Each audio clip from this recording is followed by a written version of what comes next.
ভারতে পাশ করা হয়েছে অন্যায্য বিতর্কিত এক ওয়াকফ বিল।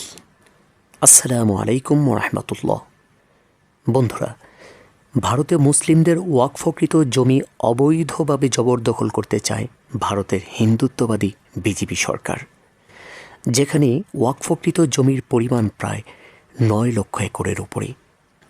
দীর্ঘ 12 ঘণ্টা বিতর্কের পর গভীর রাতে 288 ও 232 ভোটে পাশ হয় এই বিতর্কিত বিলটি। এদিকে অন্যায্য ও বিতর্কিত বিল পাশের খবরে সারা ভারতে রাস্তায় নেমেছে কয়েক লক্ষ মজলুম মুসলিমরা, আর পুলিশ ন্যায্য প্রতিবাদকারীদের উপর লাঠিচার্জ ও অতিরিক্ত বল প্রয়োগ করে বহু প্রতিবাদকারীকে অন্যায়ভাবে গ্রেফতার করে।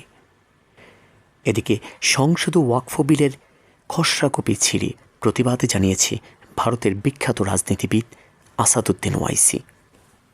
এদিকে বিভিন্ন মহলে প্রশ্ন উঠেছে, সংসদে বিল পাশ করে এভাবে সংখ্যালঘুদের সম্পত্তি অন্যায়ভাবে জবরদখল করা যায় কিনা।